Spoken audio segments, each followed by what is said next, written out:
Metode pembelajaran mutakhir. Menurut von Gassewaert pada tahun 1988, pengertian konstruktivisme muncul pada abad ini dalam tulisan Mark Upwin yang secara luas diperdalam oleh Jean Piaget.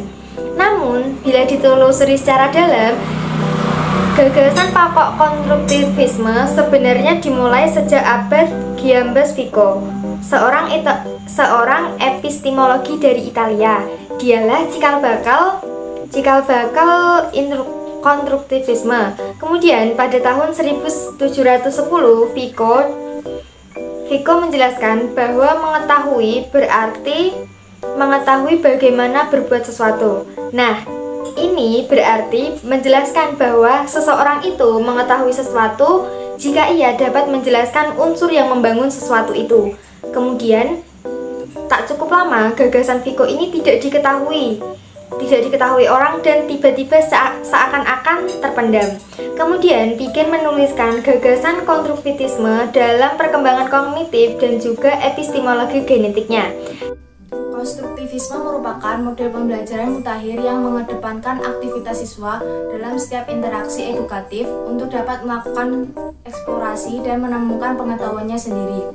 Aliran konstruktivisme ini dalam kajian ilmu pendidikan merupakan aliran yang berkembang dalam psikologi kognitif yang secara teoretik menekankan siswa untuk dapat berperan aktif dalam menemukan ilmu baru. Dari adaptasi kognitif yaitu bahwa pengetahuan kita diperoleh dari adaptasi kita dengan lingkungan. Untuk dapat melanjutkan kehidupan, suatu organisme harus beradaptasi dengan lingkungannya untuk dapat melanjutkan kehidupannya. Kemudian, gagasan Piaget ini lebih tepat tersebar melebihi gagasan Vico. Jadi, gagasan yang dikemukakan di awal oleh Vico tadi tiba-tiba seakan-akan terpendam dan menghilang. Kemudian muncullah gagasan dari Piaget ini, dan gagasan dari Piaget ini tuh lebih cepat untuk tersebar dan berkembang secara luas. Nah, kemudian pengetahuan bukanlah gambaran dari dunia yang ada. Pengetahuan selalu menjadi akibat dari suatu konstruksi kognitif. Kenyataannya dari konstruksi seseorang. Proses pembentukan itu terus berjalan terus-menerus dengan setiap kali mengadakan reorganisasi karena ada suatu pemahaman yang baru. Nah, di sini menjelaskan tentang bimbingan belajar. Bimbingan belajar merupakan suatu program kegiatan umum yang dilakukan sebagai upaya membantu siswa untuk mengembangkan pengetahuan dan keterampilan yang dimiliki. Sedangkan bimbel di luar sekolah merupakan program bimbingan belajar yang dilakukan oleh pihak di luar sekolah.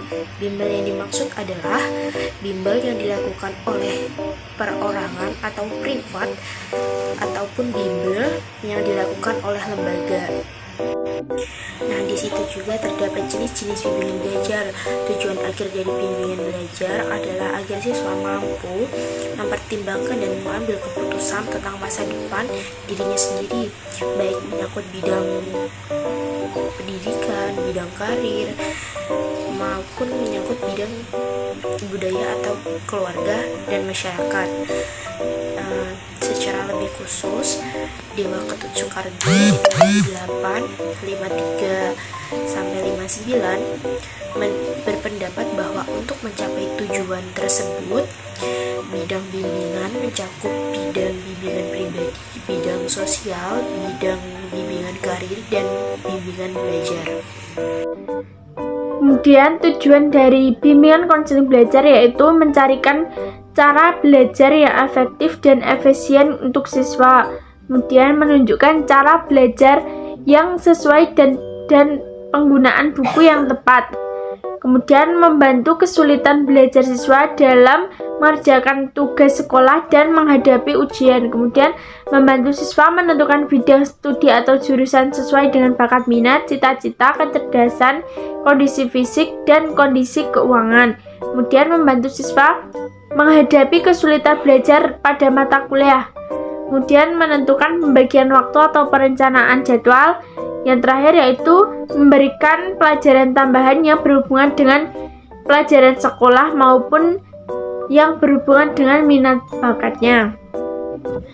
Kemudian ada kriteria keberhasilan yang tampak segera. Yang pertama itu ada siswa yang mulai menyadari dan memahami permasalahan yang sedang ia hadapi. Yang kedua ada siswa yang mulai menunjukkan pilihan dan pengambilan keputusan serta mengadakan pertimbangan secara sehat dan rasional. Kemudian ada kriteria keberhasilan dalam jangka panjang.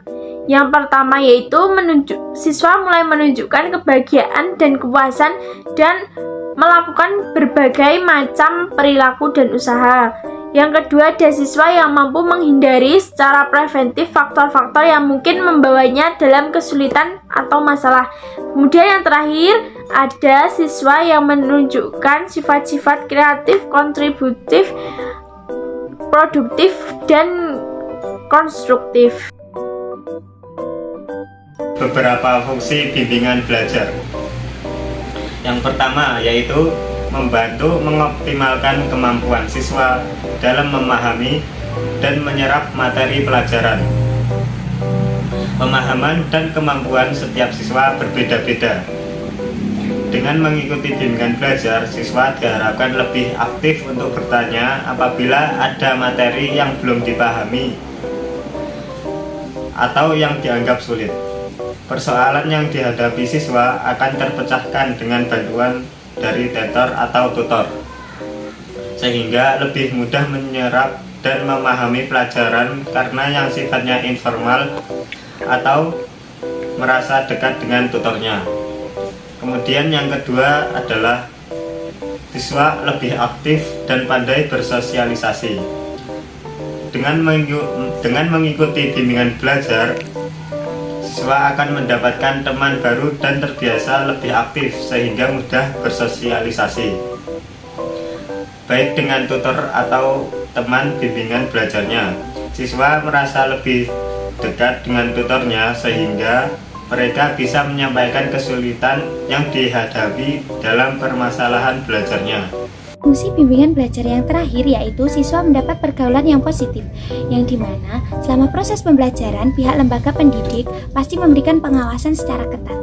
Hal ini bertujuan agar siswa dapat menambah intensitas belajar atau mengisi waktu dengan tambahan belajar, supaya kesulitan yang dihadapi siswa tersebut sedikit terpecahkan.